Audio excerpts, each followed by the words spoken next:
दोस्तों, मैं आपको अपने गार्डनिंग चैनल ग्रोइंग कंटेनर में खुशामदीद कहता हूं। तो आज की मेरी वीडियो का टॉपिक गुलदाउदी पे है कि समर में गुलदाउदी की कैसे केयर करें, इसको कहाँ पे रखना है, छाँव में रखना है, धूप में रखना है, कैसे करना है। तो आज हम इस पर बात करेंगे। तो गुलदाउदी मैं तकरीबन पिछले 3 साल से ग्रो कर रहा हूँ। बहुत ही ईजी टू ग्रो प्लांट है, ये मरता नहीं है। ये और मर भी जाए ना, नीचे से अपने पप्स निकाल लेते हैं। अब ये देखो, ये मेरा मेन प्लांट था ये वाला, और ये आई थिंक सो के डेड हो चुका है, क्योंकि ये देखो, ये इसको मैंने काट दिया था। जो इस साल था ना, जिसने फ्लावरिंग की, तो ये है, ये ब्रांच जल चुकी है पूरी, देख चल सकते हो। कोई वो नहीं है, इस पर शाख नहीं है। लेकिन क्या हुआ कि इसने अपने ज़मीन के अंदर से बेबीज़ निकाले हुए हैं, ये देखो। रुको ज़रा। तो ये ज़मीन के अंदर से बेबीज़ निकालते हैं, अपनी रूट लेवल पे ना अपने पप्स बनाता है, और इन पप्स से फिर आगे और पप्स बनते हैं। अगर आप इनकी कटिंग भी लगा सकते हो, और एज़ा ये जो ये होते हैं ना इसके बच्चे, इनको अलग भी करके लगा सकते हो। किसी भी मंथ में इसकी कटिंग लग सकती है। बिलीव मी, मैंने इसकी जून में भी लगा के देखी है, लेकिन सक्सेस रेट कम हो जाता है। जून में आपको, अगर फॉर एग्जाम्पल 100 कटिंग लगाते हो ना, तो 20 कामयाब होंगी या 15 कामयाब होंगी, लेकिन कामयाब होगी। 10 लगाते हो ये कामयाब होगी, या 2 कामयाब हो जाएगी, अगर जून की गर्मी में लगाते हो। और अगर जूं जूं आगे लेट चलते जाओगे, यानी कि जुलाई में जाओगे, तो ये सक्सेस रेट बढ़ता जाएगा। इवन तो जब आप सर्दी में पहुंच जाओगे, बहुत धुंध किस्म की सर्दी ना हो, यूँ समझ लो कि अक्टूबर में अगर आप इसकी कटिंग लगाओगे ना, तो आपको 80% तक रिज़ल्ट मिलेगा।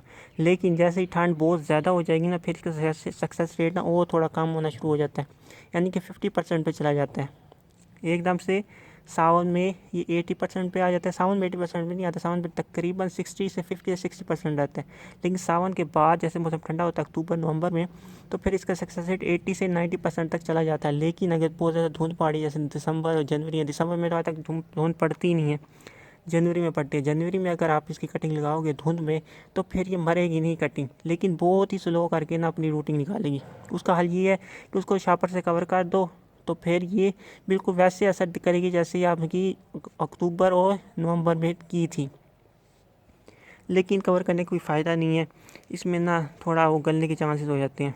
इसी वजह से आप अक्टूबर, जुलाई, अगस्त, सितंबर, अक्टूबर में कभी भी इसकी कटिंग लगा सकते हो। बस सक्सेस रेट में अगर अच्छा चाहते हो तो अक्टूबर नवंबर में लगाओ, बहुत अच्छा रिजल्ट मिलेगा। लेकिन मसला क्या पैदा होता है लेट लगाने का। अगर आप इसकी कटिंग लेट लगाओगे ना, तो इस पे फ्लावरिंग तो होगी लेकिन कम होगी। बेशक इतनी सी कटिंग भी लगा देते हो ना, अगर इस प्लांट की मैं नवंबर में कटिंग लगा देता हूँ, तो जनवरी में से फ्लावरिंग हो जाएगी। लेकिन छोटे पौधे में फ्लावरिंग होगी, कम फ्लावरिंग होगी, इस पर थोड़ी सी ज़्यादा होगी। लेकिन अगर आप जो जुलाई अगस्त में कटिंग लगाते हो, उनकी फ्लावरिंग कदरे बेहतर होती है पुराने प्लांट से।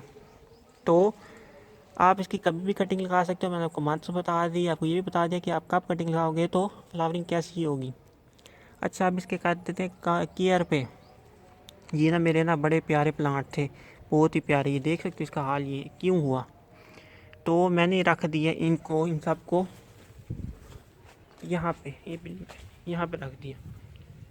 तो यहाँ पे बिल्ली भी उतरती थी, और क्या था वहाँ पे, बिल्कुल शेड था इसका, अंजीर का बिल्कुल शेड था। ज़रा धूप नहीं पड़ती थी, हवा का गुजर तक नहीं था। देखो बिल्कुल ब्लॉक जगह, आगे पौधों ने ब्लॉक की हुई है, पीछे से भी ब्लॉक है। तो मैंने अपनी जगह बचाने के लिए ना यहाँ पे ना वो रख दी है, ये देखिए छोटू,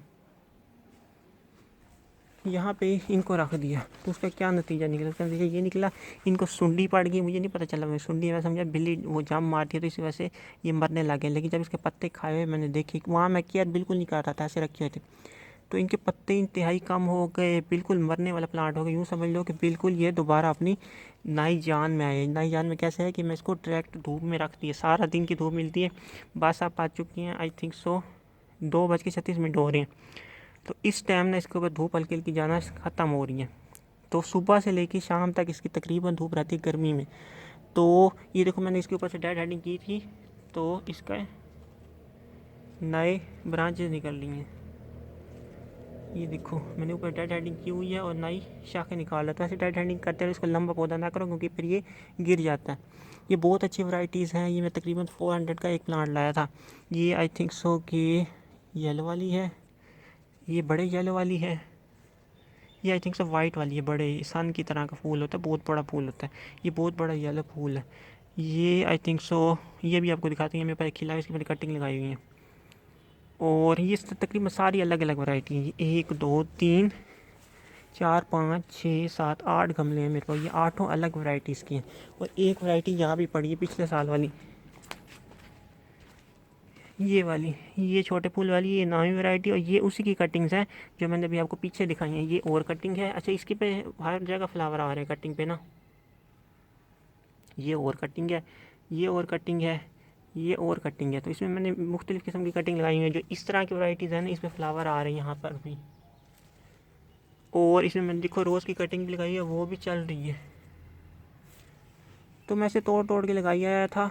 ये सारी एक ही है, इसमें अलग है। वो देखो यहाँ से देख रहे हैं इसने ना मेरे ना फर्क एरिया तोड़ मारे हैं इन्होंने। इसके ऊपर सो जाते हैं यहाँ पे। और ये देखो मेन उसका पत्ता ही तोड़ दिया जहाँ से ग्रोइंग पॉइंट था। शुक्र ये दोबारा उठ पड़ा है, ये बिल्कुल लेट गया था। अगर इसका ग्रोइंग पॉइंट टूट जाए ना तो फिर ये मर जाता है। बड़ी मुश्किल से उठा है ये दोनों इन्होंने बर्बाद कर दिए थे, लेकिन अल्लाह का शुक्र है उठ गए। इसका मुझे भी चांस है कि ये देखो देख रहे हो मेन पत्ता तोड़ा हुआ इन्होंने। तो अगर इसका हेड ही तोड़ दो ना फिर ये मर जाता है, गल जाता है। और ये सब इसके कारनामे इनके, ये बहुत शैतान है। और ये जम्मा बैठी है, मैं देख रही है, मैं इनको क्या कर रहा हूँ। और इन्होंने को नुकसान भी किया, वो भी आपको दिखाता हूँ। है तो आउट ऑफ टॉपिक, लेकिन ये देखो इन्होंने बड से मेरा गुलाब तोड़ दिया इतना अच्छा। सारा के सारा पौधा तोड़ दिया इन्होंने, जंप मारा है, पूरा मेरा पौधा ज़ाया हो गया। अब ये पता नहीं था कौन सा, काफ़ी बड़ा पौधा था। सारा बड एरिया से तोड़ दिया उन्होंने।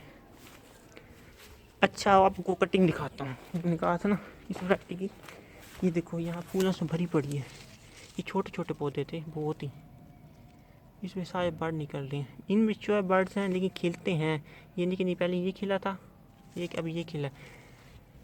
तो इनकी फ्लावरिंग स्टेज भी थोड़ी सी डिफरेंट हो जाती है अगर आप इसकी कटिंग लगाओ ना। देखो ये कितने हेल्दी प्लांट है। ये है बड़ा वाइट वाला, ये मेरा अपना है, तकरीबन 3 साल पुराने पौधे हैं। ये एक ही है, छोटे फूल है, वाइट है, बहुत ज़्यादा फूल खिलते हैं इसको, लेकिन काट लंबा हो जाता है। मैं क्या करूँगा, फिर इसकी ट्रिमिंग कर दूँगा।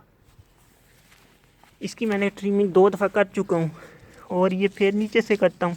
ये देखो अगर आपको नज़र आ जाए तो ये मैंने यहाँ से काटा था और इसने एक और टहनी निकाली है अपनी, दिख ही नहीं रही ये वाली। तो ये बहुत जल्दी बड़े होते हैं भाई। ये वही वाली बहुत ही अच्छी वैरायटी सान वाली है। ये बहुत बड़ा वाइट कलर का फूल होता है, बहुत बड़ा फूल है, यानी कि सबसे बड़ा फूल यही होता है गुलदाउदी में, इसी वैरायटी का होता है। ये सारी एक ही है, इसमें से मैंने प्रोपिगेट किया हुआ है। काफ़ी बड़े बड़े पौधे हो गए हैं। इनको इंशाल्लाह मेरा आगे गार्डन है उसमें शिफ्ट करूँगा जब फूलों पे आएंगे, फिर अभी नहीं। और दोबारा फिर इसकी कटिंग लगा के वहाँ से उखाड़ दूँगा। ये मैंने कटिंग्स के लिए रखे हुए हैं। इसी कटिंग की मेरे पर बहुत सारी वीडियो हैं। तो गर्मी में आपने क्या करना है, गर्मी में आपने इसको धूप में रखना है, जितनी धूप में रख सकते हो रखो। अगर छाँव में रखोगे तो मैंने आपको उसका हाल बता दिए, पूरे पौधे गल गए थे। लेकिन शुक्र है मुझे टाइम पे पता चल गया, अभी थोड़ी थोड़ी ज़िंदगी थी, वरना ये वाले पौधे थे ये बाद में निकले हैं, वरना मेरे ये सारी वैरायटीज़ ख़त्म हो चुकी थी। मैंने बाकी सारी उखाड़ दी हैं। इनके जो और पौधे थे सिर्फ यही रखे हुए हैं एक एक वैरायटी, क्योंकि मेरे पास इतनी जगह नहीं है। ये देखो इन्होंने कितनी जगह कवर कर ली है, तकरीबन 10 वैरायटीज़ हैं मेरे पास, और वहाँ भी की हुई है इन्होंने कवर। ये बहुत बड़े हो गए थे, मैंने इनको काटा तकरीबन पूरा पूरा। ये भी तकरीबन इतने थे, इनको मैं सारा काट दिया। उसकी टहनी की मोटाई से देख सकते हो आप कितने मोटे होंगे। ये देखो कितनी मोटी टहनी है। तो इसकी ट्रिमिंग करते रहो, धूप में रखो, पानी दो, कोई फर्टिलाइज़र नहीं देना, बस यही इनकी केयर है।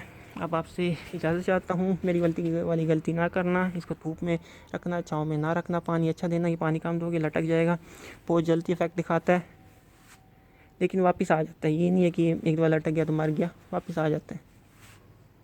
तो यही थी वीडियो, अच्छी लगी लाइक करना, शेयर करना, और मेरे चैनल को सब्सक्राइब भी कर दिया करो। अल्लाह हाफिज़।